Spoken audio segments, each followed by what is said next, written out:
If you're accused of something, you need to come out and just inform the public, hey, I'm not involved, this is where I was, to prove it. We're not gonna stop until we find out. This is a case of 4 University of Idaho students and how they were murdered in the middle I would be laying awake at night in bed on TikTok, trying to get all the information I could. I remember I'd watched this piece of CCTV footage so many times that my boyfriend was next to me in bed and he was like, why have you watched that like 20 times? Zara, you need to put the phone down, but I was so obsessed with it. There was something about this crime that put a global spotlight on the small town of Moscow. Jonathan Lee Riches investigates 4 college students, Moscow, Idaho. They were brutally stabbed to death inside their home in the middle of the night. When Jonathan Lee Riches started covering this tragedy, he had only a few thousand followers on his YouTube channel. He now has over 100,000. I'm out here covering this case. Subscribe to my channel, hit the notification button. He travels nearly 3,000 miles from Florida to deep dive into every little bit of information that surfaces on this case. He's agreed for me to follow him as he creates content for his channel, JLR Investigates. I call myself an online truth-seeking sleuth. I love it. I love your First Amendment right to be a journalist.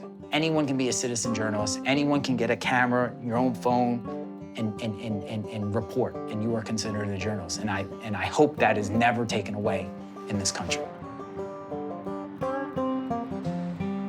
Jonathan Lee Riches investigates. I am standing at the corner of Farm Road and Pullman Road in Moscow, Idaho.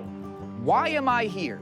Well, JLR makes up to 8 videos a day on this tragedy, constantly looking for something to satisfy his audience's craving for more. I think the main thing I want to get an understanding of is this hunger to get all the information possible. You know, what's incentivizing him to want to get right in the details of so many things and not trust the investigation to do its job? who did it? Who is responsible? What happened?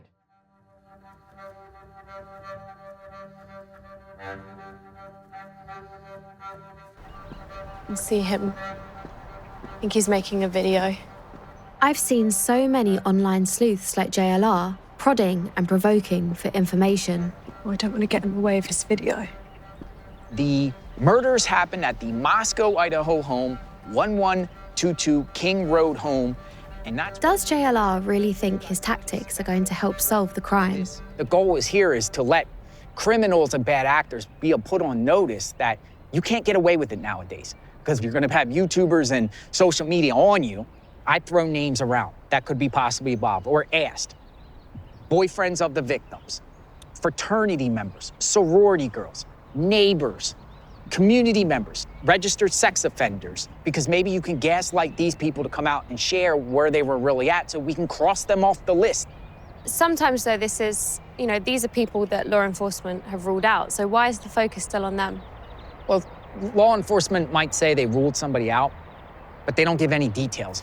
If you're accused of something, you need to come out and just inform the public, hey, I'm not involved, this is where I was, to prove it. We're not gonna stop until we find out. If they don't wanna give us the information, we'll find out ourselves. Do you think that people staying silent makes them seem suspicious? I do, especially if they stay silent and start locking down their social media accounts. And I think it's important for them to come out and talk. When they don't, it gets very, very bad in cyberspace with everyone digging in their background, their family's background, their friends. Can you see it from a side of they may just want privacy at this time? They could, but maybe a family member of them or a spokesperson for them could come forward and say that might alleviate that suspicion more.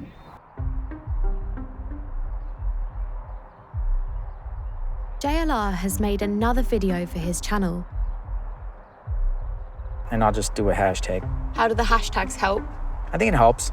I think people do search hashtags. In this case, I put them Dylan Mortensen, Bethany Funk, Idaho 4, Moscow, Idaho. Keywords all centered around this tragedy. Why Dylan Mortensen? Because she's not in this video. But they're just part of the case and people want to know about them. And I just feel like, it draws people to my channel also. Do you still think they may have something to do with the case? I don't think that. And that's not what I lean towards, but I do talk about them. I talk about all the roles, and I also talk about what other people are talking about them to engage. But those two roommates have shut their social medias down. Do you think that might not be a bit of a sign that they don't want themselves to be public? I don't know the reasons why of shutting down. Maybe law enforcement told them to shut it down. Maybe law enforcement said, protect yourself from weirdos out there and all kinds of people that might stalk you or something like that and be obsessed with you. You know, we don't know if Dylan Mortensen and Bethany Funk like all this attention or not. We don't know. I'm not saying I judge the online sleuths because I understand what it's like to feel validated on social media, but they are exploiting a situation for views, even though they may see it very differently. At the same time, without people like me watching the content, looking online, waiting for the next video to be uploaded, then the next theory and the next suspect, there wouldn't be a demand for it. You can't blame them for continually posting it as long as there's people like me watching it.